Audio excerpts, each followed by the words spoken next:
Hey guys, Travis from Pro Performance. We're gonna LS swap my 99 Tahoe. Let me show you what we're starting with. This is a 99 two-door, two-wheel drive.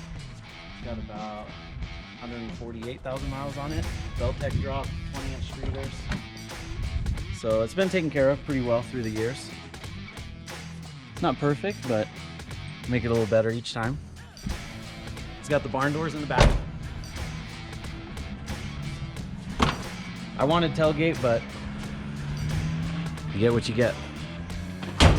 So we're putting in a 5.3 4L60 setup. We're gonna walk you through the steps of what it takes to put it in there. Just kind of give you the general walkthrough of what we're gonna do, the process, everything like that. So follow along. It's probably gonna be a couple series of videos, so make sure to subscribe and check us out.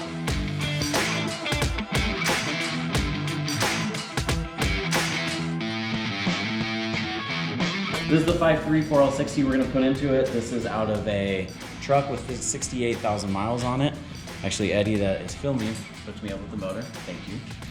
We're gonna change out the compressor that's on the lower mount. Usually you have to notch the frame on the OBS to fit those, so that's gonna change up. We'll either try to find the bracket to mount the existing AC compressor and mount that right here, or if not, we'll go to a passenger side bracket and just mount a stand up top and then redo the AC line. So we'll clean it up, put a new harness on it, paint it, make it look good, but we'll show you kind of what it takes. We'll probably have to change the pan because of the low drop, so we'll clean it up, get it all prepped and ready to go in, but right now we need to start yanking that original motor. It's okay, so we're doing this LS swap at my house, so you'll sometimes hear my two boys yelling in the background, so sorry. Show you what it looks like now at least. Nothing crazy, nothing special. A little dirty, we'll get it cleaned up under here.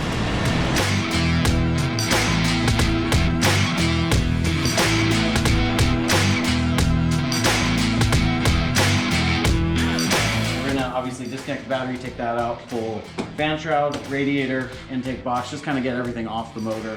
So it's just bare sitting there, and all we got to do is just pull the mounts and yank it. So check that out, how that goes. It should go pretty quick, hopefully. All right, so the challenge we have right now is some of the factory body harness is loomed in with the engine harness. And obviously we want to leave the body harness stuff, such as the AC recognition, you know, the ABS plugs and everything like that, because we all want that to work. So I think what we're gonna end up doing is opening up the harness like this one here, opening that up, separating everything so we can leave what we want and then get rid of what we don't with the engine that's in there now. So I think we can figure out where everything goes, separate it, keep what we want, get rid of what we don't. Okay, so as you can see, we got a lot of these wires and the harness opened up. So what I'm gonna assume is everything heading to the back is all old motor related harness stuff. So it should be. So we separate it out. We're gonna save the AC trigger, which is right here, which we marked. There's another one over there. So that stuff will still relate to the new LS, but everything going to the back should be what is old motor, because the new LS will be a standalone anyway. So we just want to save like AC trigger, ABS stuff, all that. So I think we're gonna just cut it, and we'll just hope for the best. All right, so we got most of this cut out, as you can see, really a lot different from when you last saw it, but what we have left is these we're crossing over to the other side of the firewall. So we cut these, obviously that's a power feed, and I'm not quite sure what the other ones are. It might just feed computer, but we'll get a wiring diagram and figure those out. But we're gonna leave the other side of those are still over there. These ones heading to the back, we're gonna trim this back a little bit more, mark them, and then wrap in time for now, just marking these that are going to the transmission. That way, if we have to determine, one's probably a gear shift indicator selector, one might be a speed input wire. So that way, when we have to source these down, we know what they are. We at least have a head start of saying, okay, it's probably in this group going to the back, and then we figure out what each one is.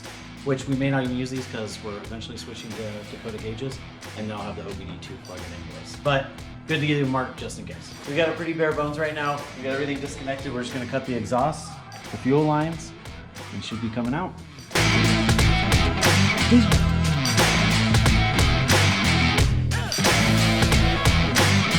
All right guys, another day, we're back at it because we do have to work regular jobs during the day at Pro Performance. So we're here back in the garage. We're about to yank the motor. Got it all set up, chains hooked up, everything's disconnected. We didn't want to bore you with all the ins and outs of disconnecting stuff. We know that's kind of the easy part, maybe the fun part. So got everything disconnected. it's ready to go. So we're gonna hook up the cherry picker. We'll pull it out. We might have to tilt it, obviously to clear the core support, but tilt it up pretty high, and then we should be able to just snake it out. All right, well, we're not doing that. So figured that might happen, so we're gonna jack up the truck, put it on jack stands just to get enough to get the arms underneath. What'd you say? When the drive shaft Falls out? When the drive shaft falls out, put this cut one in there, keep the fluid from coming out. Of what? The Transmission. Yeah.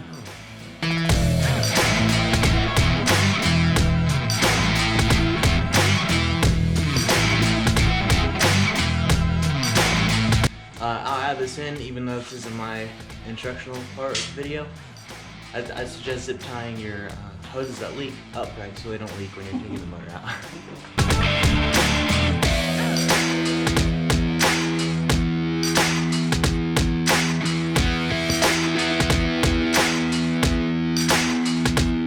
So we had to, as you can see, we had to angle the motor quite a bit to get it up and over the core support. So when we go in with the LS, we're gonna pull all the front off, core support, bumper, everything. Plus, it'll allow us to clean and get in here a little bit better when we pressure wash it and spray it all. So, and then that way when the LS goes in, a little more of a straight shot. So, follow along, keep watching. You probably saw the quick time lapse of getting this out. So, we're gonna take a little bit more time, obviously, putting in the LS, and then we'll go a little bit more in detail of what to hook up and whatnot. We'll get into it, but it's out, and LS is gonna be ready to go in.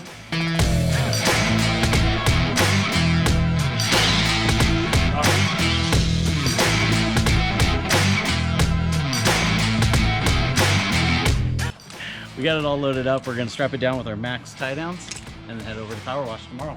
All right, so we got through the boring stuff of taking out the motor out of the Tahoe. Now we're gonna talk engines. So what this is, and like we've mentioned, is 5.3 4L60 combo out of a 03. I'm pretty sure 03, 04, it does have the returnless fuel outreach here. I'll show you. On these motors, there's two types of fuel rails on them. Return style and returnless. This is returnless. This has one port on here. It is not regulated at the rail at all. You gotta send 58 PSI to it. No regulation, just one port to hook up. The returnless has a second one here. In fact, I'll show you on this other motor we got here. So on this one here, that's a return style. So this is gonna be your feed.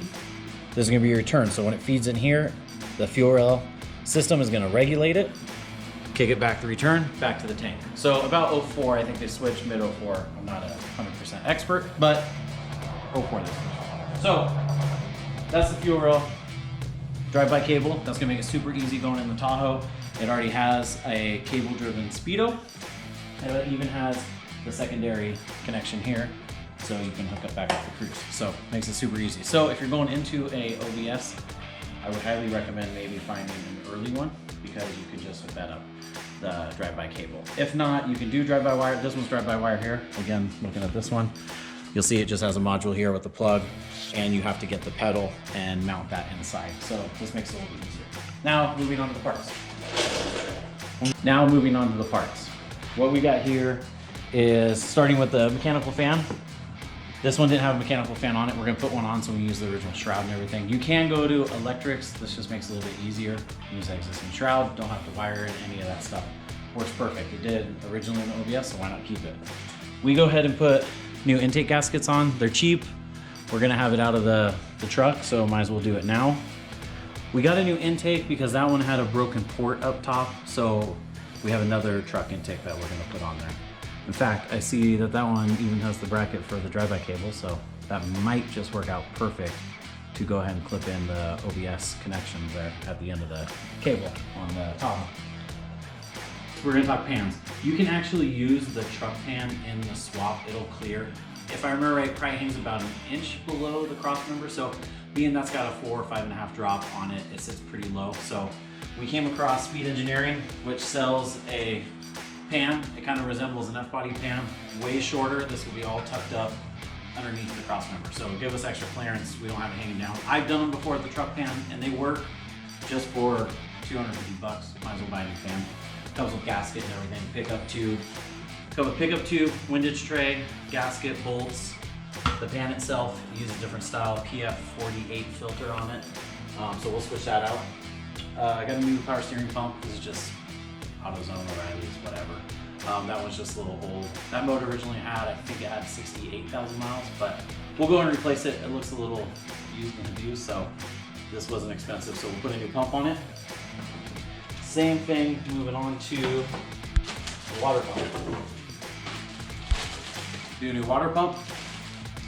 Might as well, since it's out of the truck. I think these are known to kind of give out over time, so again, it's out, way easier to do it now than after we put it in. Power steering hose. This is on the pressure side. If you get a power steering hose from, say, like a 03, 04 Chevy truck, it'll be the right fitting to go into the back of the pump. This will be the right fitting to go into the OBS steering box. Easy, convert it right over. Piece of cake. I think you can maybe use the OBS power steering hoses. I'm not sure. I've always just switched them. These are really cheap. I think that one's maybe 20 bucks. We'll reuse the return because that's just a clamp. Now, valve cover gaskets. Again, easy to do now since it's out. New belt. Looks like I got the AC compressor one instead of the main one, but that's all right. So we'll order a new belt because we're not going to use that AC compressor because it hits the frame and you have to notch it on the OBS frames to clear that low mount AC compressor. So eventually, right now, we're not going to worry about AC going in because it's winter. It's like 40 degrees in the morning. During the day, it's like 70 here in the winter. So we're not going to worry about that now. Come summer, though, we'll put on the sand and mount, the high mount like we did on the 90 we did a couple years back. So we'll return this. All right, now we've got the headers. I decided to go with the mid-length header from Speed Engineering. They do fit OBS trucks, also the C10s. What's cool about these is they're polished stainless, very affordable. They have a thick flange on them, as you can see here. They also come with the extension coming off of it off the collector. That's where your opening goes. So it's already predetermined. You band it up, put your exhaust back from there.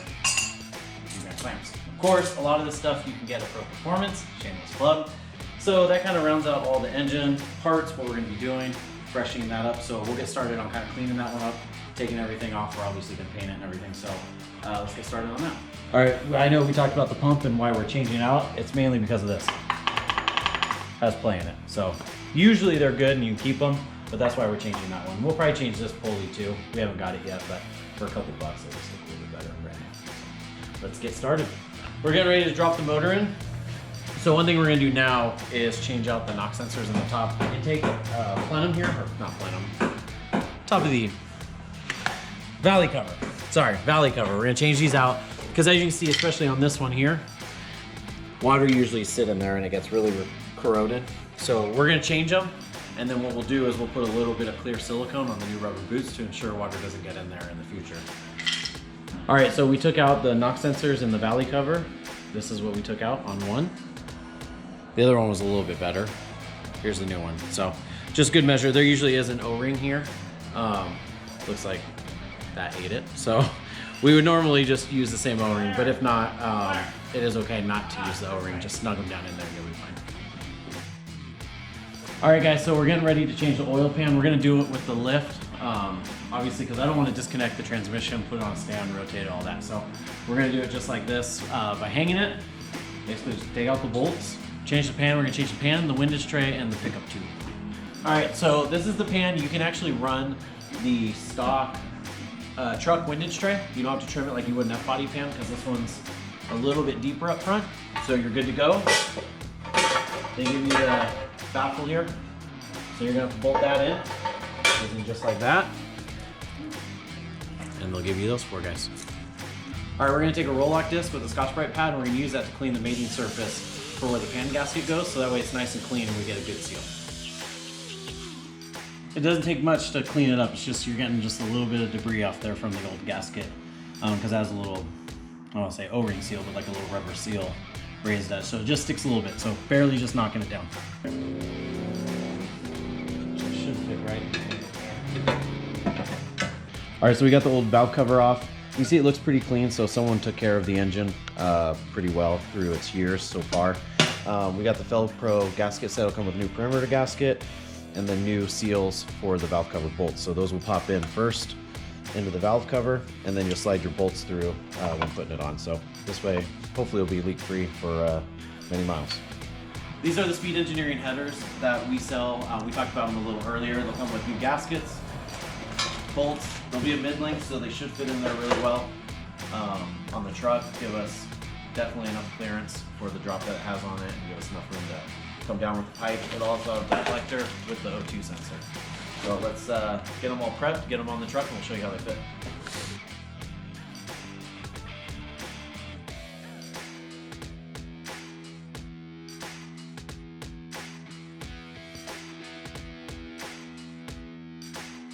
If you get an LS that is an early model with a cable-driven speedo, they work out perfect for the OBS trucks because your factory connectors will pop right into the LS bracket and be the right length. You just adjust down the cruise control adjuster and everything works perfect like it was meant to be.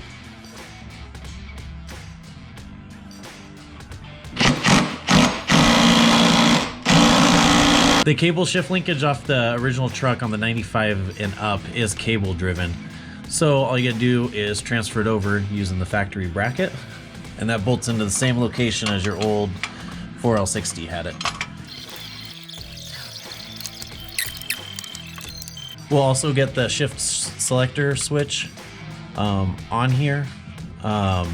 So that way, if your LS harness has the plugs, it'll plug back in here. We're using the PSI, it doesn't use any of that. So actually we're not gonna put it on this trans because their harness does not use any of that off that selector switch. But if yours does, go ahead and you can transfer over your old one, I believe, or your one that came on the 4L60 with the LS will work as well. Here's what the finished setup looks like with the shift linkage hooked up.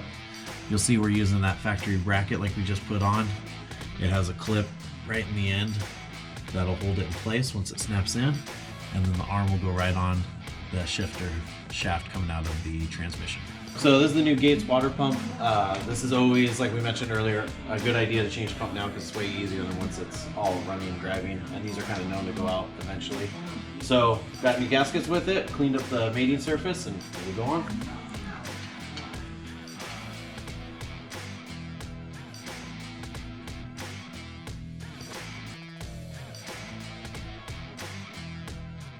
So finished up for the day, we got a lot done.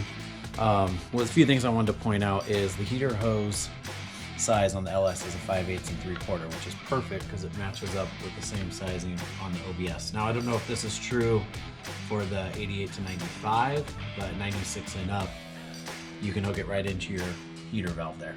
And you can also use your holder too, that was already there existing.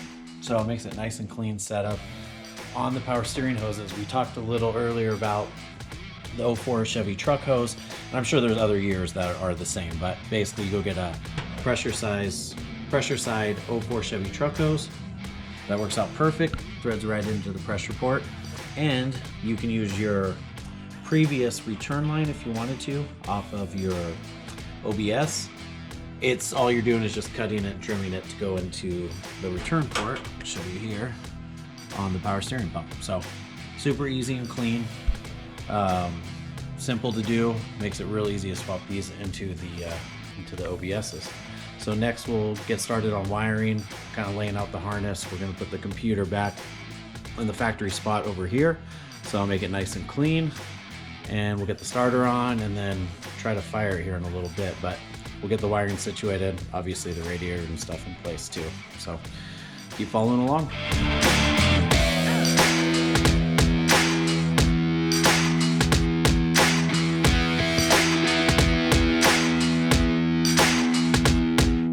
So made a tad more progress on the LS swap in the Tahoe. It's been taking a little longer, just been busy with work and whatnot, so haven't had much time to get in the garage, but got the computer mounted. It actually fits in the same tray. You do have to modify the clip on the other side, which I'll show you here. This is the hold down for the previous computer, so I'll just have to modify this or try to get it to hold down, but actually physically sits in the tray. So that's nice. This is obviously coming from the fuse block. It goes to the battery. So these are the wires I got to go through. I tagged them all so that way I know what they go to. Like this right here is the VSS to the cluster. So I'm going to be running Dakota Digital. So that'll now just go into the Dakota Digital. But at least I got it marked. I know that's the wire I need on the inside. So I'll run the VSS input to this, and then I'll know what it is on the other side. So kind of got all the fuse block all mounted up. That's in. I re-loomed some of the wiring just to make it look a little nicer. Nothing crazy, just some braided loom, and then wrapped it in tape. Throttle is all hooked up like we showed you previously. So next, I think what we'll do is put the core support in, which we had all powder coated. We'll put that in place so we can mount the battery, maybe put power to it so we can just double check all of our wiring again, and then start plumbing the fuel in the trans lines. Because once the core support's up, I can go ahead and mount the trans cooler that goes in the front there, condenser, all that stuff. Then I can plumb fuel and trans cooler lines. So I just did AN fittings. I'll show you that a little later. But yeah, making a little progress. It's getting there. Here's a little peek at the inside. As you can see, I pulled the original cluster because I'm going to go Dakota Digital. So that wire we were just talking about, that's all what comes up out here. So yeah, there's actually a schematic you can find online. It'll tell you which one each is. So, and these are actually marked, I think, alphabetically or numerically. I'm not sure. I'll have to check, and I can't. It's too dark in here to read it. But basically, it'll tell you what each one is, and you just go to the other side, and we'll know which wire is feeding in, so you can trace it back. So we'll get to the gauge install later. Check our YouTube feed. That'll have a previous Dakota gauge install on a square dash. So we'll do one here, kind of show you, same process, but in a round dash. Here we show you a little bit more about the Dakota Digital gauges that we're installing. Although it is not necessary for the LS swap, it does make it pretty nice. I just wanted nicer gauges with more modern screens in it. So basically what we did is there was a factory plug here. You can go online, look at all the specs on it. It'll show you what each wire does. We went ahead and pulled out what we wanted, like left turn, right turn, high beam, that sort of thing. And then once we figured out what wires we wanted to go to the control box, we dug those, cut those off of the plug, pulled them out, and then added wire to them, the same color wire, and put them down to the bottom. Looks like a mess there because I still got to finish mounting the box, but made them really long just so I can trim them later. But this got them out of the dash, and then the excess, we taped them, made sure they're not going to short out or anything, taped them all up, and those will sit back behind here. We cut a little piece out of the dash right here, so that way we can go ahead and make sure the wires lay nice and flat behind the dash cluster. This is the plug for the new HDX gauge, and then this is the buzzer plug. So all in all, not too bad. I think we're gonna have to trim out right here for the plug that comes out of the back of the gauge cluster. It wants to hit there before sitting flat here, so we'll just trim that out. I don't think there's anything behind there. That support will still be there pretty well, so we'll trim as little as possible to give it room, and then we'll be set. We'll put the dash back together, and we'll have some new gauges. So we kind of showed them earlier, but these are them. HDX, Dakota Digital gauges. Has two message center screens, one there, and you can change the color lighting to whatever you want. Has all modern features to it. So anyhow, that's what we're doing inside here for gauges. Okay, so these are the coil packs, and what we did is the original bolts have studs on them, so that way, I think there's some clips or something that bolt onto it on the factory setup. So what we did is we just went and got new ones here. Just look a little bit nicer since we don't need the stud coming off the top. And what we've been doing is cleaning up a lot of these parts on the original engine with Maxima SC1 spray. Works really well. Kind of makes everything nice and black again. You know, it's not perfect, but I usually will blow off the parts with the blowgun air, compressed air, and then spray this all over it, and then wipe off what I can and clean it up. So you can see a little bit in there. It's hard to get it perfect, but it cleans them up really well. You know, from having however many miles on them. So it's kind of what they look like. So looks a little better once they're on the engine.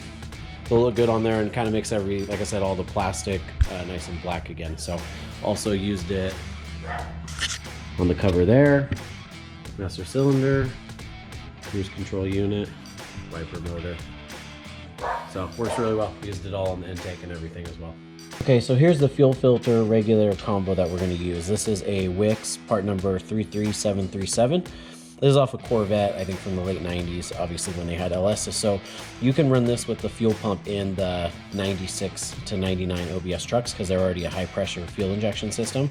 So from the factory, they're regulated at the fuel rail.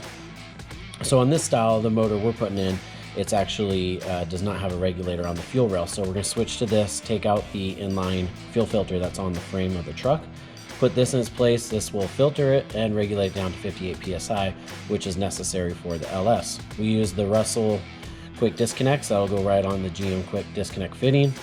Here's what the fin looks like, has a little O-ring in there. I don't know if you can see that. So you'll slide that on. And then it'll have a collar like this that's split.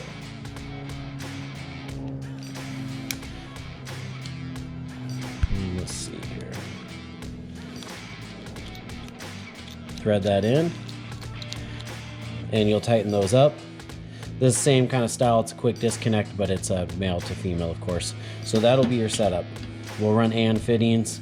This is your return, this is the feed, and this is the output to the motor. So it'll actually have a flow direction on here, I think somewhere. But yes, that'll be the setup.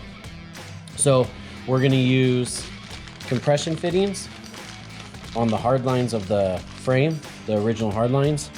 So that way we can just get to AN from the hard lines. We'll just use a compression style fitting. That'll get us to an AN style off the hard line. Then we'll do a short hose from here to the input right here. And it'll be the bigger one, the 3/8. The return is the smaller 5/16.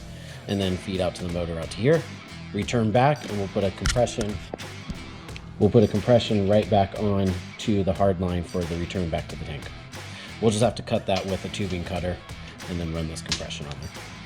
There's the factory hookup with the GM quick disconnect going onto the fuel rail of the LS motor. We're going to use that same style Russell fuel fitting on there to go to -6 AN, and that'll go down to the output on the fuel filter regulator we just showed you.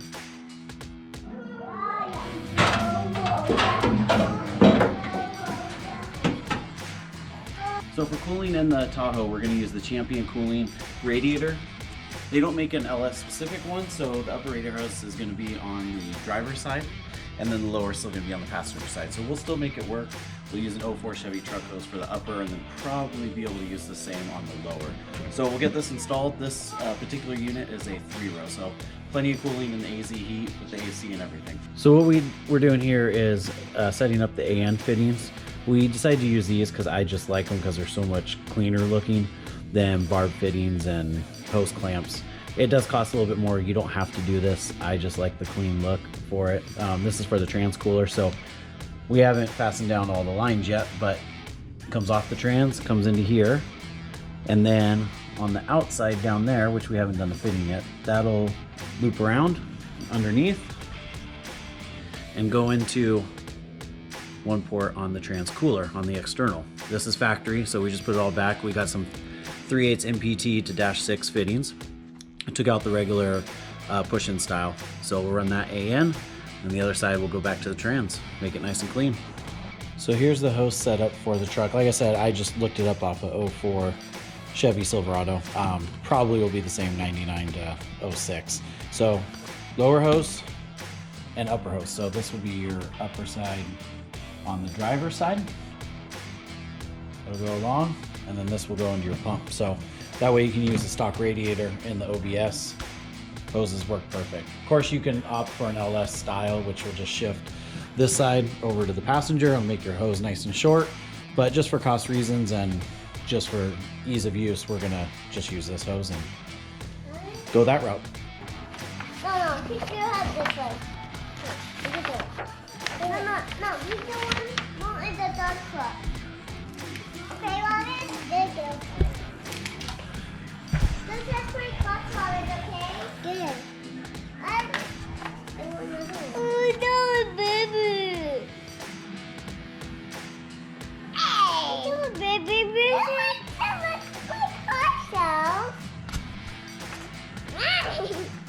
So for the steam vent, since we used the stock style radiator, it doesn't have a steam port. It just has a really large 5/8 heater hose, and it's kind of hard to neck down to 1/4 or 5/16.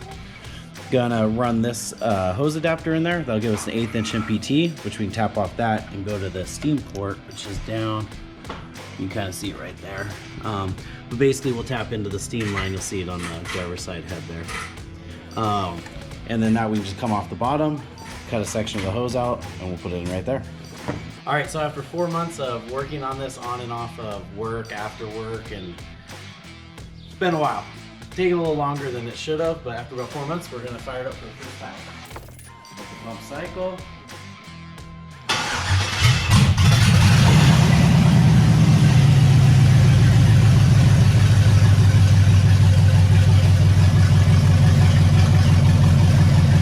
Oil pressure's good. Gauges work. We just rigged this up so I can get a reading, but everything looks good.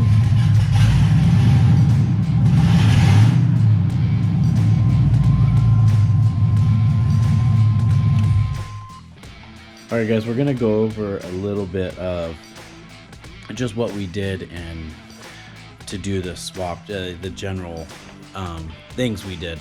So we did the speed engineering headers, like we talked about earlier, oil pan, painless LS harness. We also used 04, well, I say 04, but 99 to 06 power steering hoses, upper radiator hose, lower radiator hose. Also got a coolant tank, so cleaned it up a lot, as much as we could, but gonna look at the painless harness right now. I just want to show you guys, this harness was probably one of the best harnesses I've used, honestly. It doesn't come braided, or have a loom over it. So as you can see here, it's all loom. So basically what you do, how theirs comes out of the box is it's ready to go. It has all the plugs you need for even if you wanted to smog it. Has all the plugs there. If you don't need them, cut them and just tape them in the harness and don't use them. So that's what I did here. I cut out all the smog equipment, like the purge solenoid and that kind of thing. Cut those out of there. They actually give you a OBD2 port already on the harness. Since we're using the one inside, I cut that section out of it, and then I just took the data wire, that's actually in here, took the data wire and fed that to the original one coming out of the plug on the firewall. So it made it really easy. Once all that was done, went ahead and loomed it. Like you see here, this is their loom. It's super nice, makes it look nice and clean. They give you all the zip ties, the braided loom. This is that stretch tape, which I just did here to keep all that open. Probably see it, there you go. There's a little bit better image of the loom. So it looks really nice. It all laid down on the engine well. The MAP sensor plug was really long because obviously they don't know where you're going to put the intake, if you're going to run it, where you're going to put any of that. So I just looped up the excess right here and then just put it down in the motor. That was the only thing that was really long, but obviously we see why. It does come with a setup for a 4-wire alternator, which is probably what the early LS had. I had this alternator sitting around already, so I put this one on here. It was a 2-wire, so I just bought an adapter plug and put that on there, so no big deal, but everything was there. What's nice about this harness too is it has the plugs on the park reverse neutral selector switch down in the trans. So what that does is that gives the gear shift indicator on the dash, like we'll show you, and that's kind of nice because when you go to the Dakota gauges, you lose all that. Also, even if you're running stock gauges, that selector switch is what gives you all of the light indicators on the dash for the factory dash, which will actually come out over here on that plug. So we didn't use any of it because we're pulling the gear shift indicator from the OBD2 port that feeds into the gauges, but nonetheless you will want that plug to retain your gear shift indicator on stock gauges, aftermarket gauges, whatever it is. So Painless's harness does do that, and almost all their wires are all GM OE color coded, so super easy. We just have to mount this relay and fuse panel for the harness. We'll probably make a little bracket off the booster bolt there, just make something that comes up, maybe sits it right there or something, I don't know. For now, just because we just fired it, we'll leave it right there, and I'll come back and clean that up later. So all in all, everything's in. Fan works right off the engine with the factory shroud. Maybe hold that in. So yeah, everything went smooth. We're all fired up. Just got to get exhaust done. I'm gonna go ahead and finish up the gauges, which I'll give you a little peek now. So the box is just sitting down here because just temporarily, so we can read oil pressure and everything on the first fire up. So on this particular setup, that's the control box you mount on the dash, and then new gauges. But you can definitely aftermarket Dakota Digital HDX. But you can definitely run stock gauges. So hopefully a lot of this info helped. Again, we'll show you a few more things in the video. But yeah, this is hopefully that helps you in your LS swap and everything that you need to do. It's almost like they're meant to be in here. That they're just like, they're wanting to do it when they were made, and everything just works so well and fits. So it's actually really not that difficult to do these, as long as you find time, unlike me that takes 4 months. But yeah, hopefully this helps, and I think I'll shoot a few more things we did. If I forget that I didn't tell you in this kind of recap here, we sell a lot of the parts that you need to swap these. So give us a call if you need anything. 480-420-8175. Subscribe to our YouTube channel. We're gonna try to be doing more and more of the stuff on C10s, OBSs, whatever it may be. And of course, check us out on the web at azproperformance.com. Hopefully you enjoyed the video. It gave you a little more insight of what it takes to swap these. It's not all that bad. And we'll keep putting out more content. All right, so we're all wrapped up with the LS swap. This is the final product. Again, we used a lot of parts from Speed Engineering. We got painless harness on it. Everything fit right in. Original trans cross member, drive shaft, all that stuff stays. Dirty didn't go mount. Still have the AC to finish up, which will go on the top right there, and then we'll run custom hoses. So hope you guys enjoyed the video. You got a lot of information off of it. And if you have any questions, call us. Check out our website, 480-420-8175. We definitely walk you through it. And again, we do carry a lot of the parts that you see in the video. So this is it. We'll start it up.